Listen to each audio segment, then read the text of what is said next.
Hello everyone, welcome again. In this software testing tutorial, we are going to learn what is white box testing.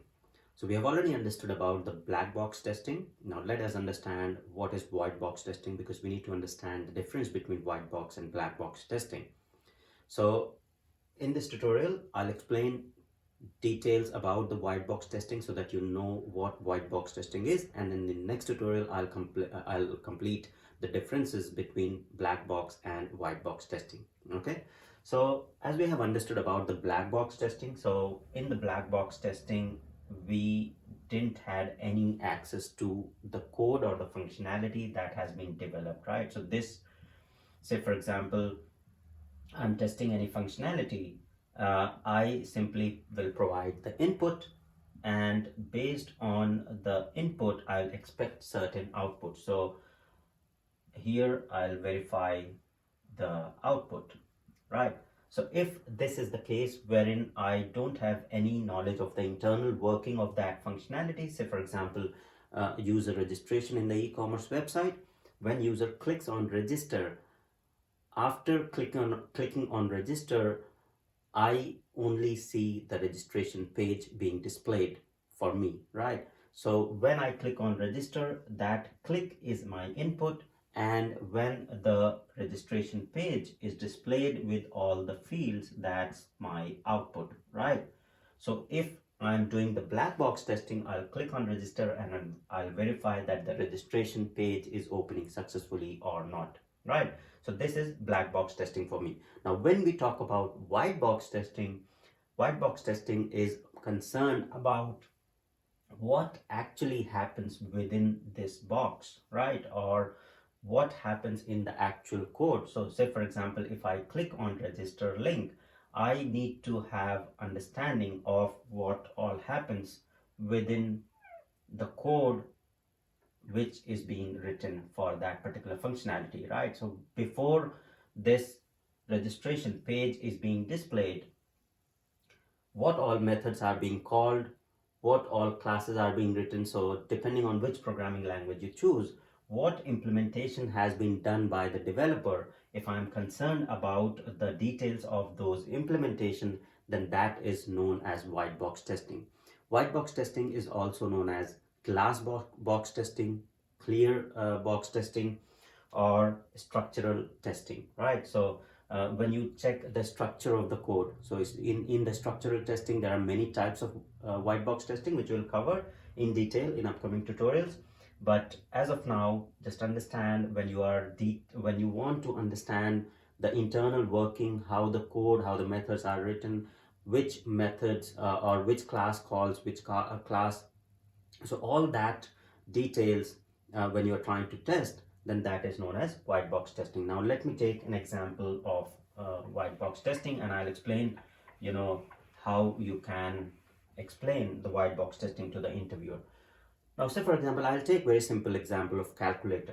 Okay, say for example, there is a website, all right, and on the website you have the calculator. So usually what you'll do is you have certain, like numbers there. So you have the screen, and you have, if you are accessing the calculator on the website, so there'll be the sum screen, and there'll be, like certain numbers, 1 2 3 4 5 6 7 8 9, right? And then plus, minus, multiplication and division, and equal to sign. So very simple. Say for example, I've taken the calculator. So if you are trying to test the calculator using the black box technique, what you will do is, if you want to, test all the functionalities, you will test the addition, subtraction, multiplication, and division, right? So this is simple calculators. What I'll do is I'll try a couple of scenarios with the addition. So I'll say 7, I'll press 7 and then plus 8, and then I'll verify, press equal to, and verify that the sum is what I expect. Okay. Similarly, if I want to verify the subtraction, multiplication, division, I'll follow the different scenarios or the test cases to verify those scenarios. So this type of testing will be the black box testing for me, because once I press 7 and then press plus and then press 8 and equal to, I am not concerned how internally that calculation is happening. Okay, so the internal working of this particular calculator, I don't know, and that is why this is black box for me. When I talk about the white box testing, the same calculator, basically what I'll do is I'll open the box, right? So as it says white box and black box, so in the white box, the box is open or it's not a black box for me. I know the internal working, or I need to know how the actual calculation happens. So in the white box testing, you will mostly work with the actual code, right? So in that particular case, what you will do is, say for example, um, I'll write some pseudocode here. So I have a number A, a number B, and then say for example this is integer, integer, and then there is another integer C, and C is equal to A plus B, and then basically return C. Say for example this is one of the addition method that has been implemented as code, right? So if it is white box, then I know that this is what the code has been written for the addition functionality. Similarly, I'll have access to the code that is implemented for the multiplication, for division.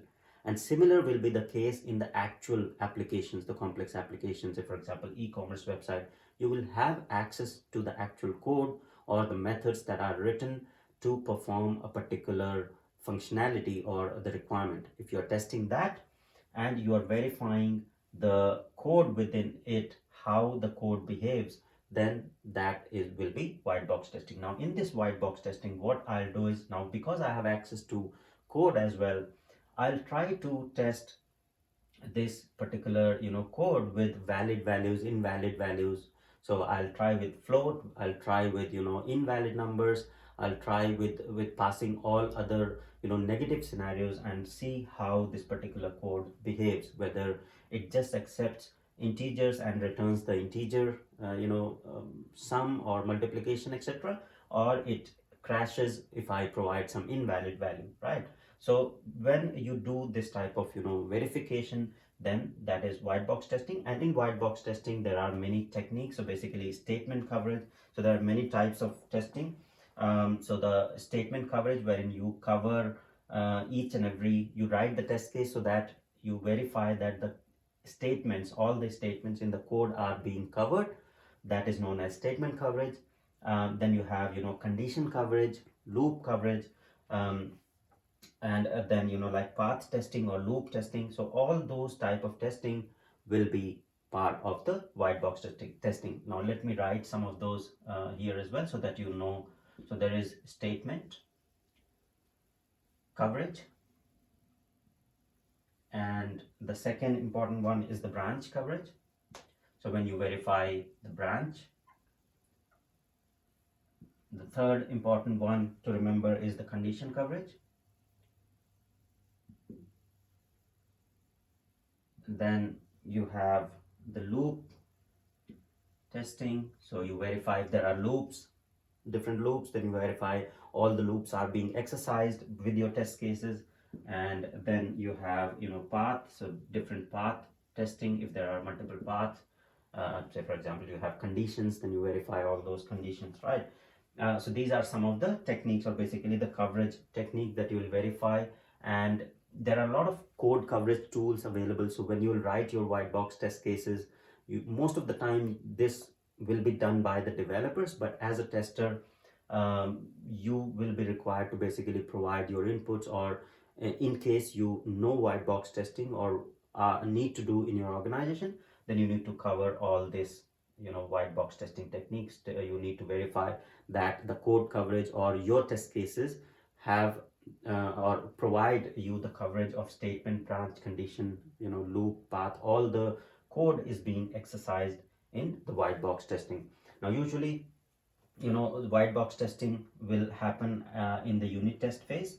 Okay, so unit testing phase is where the white box testing happens, as well as in the integration testing.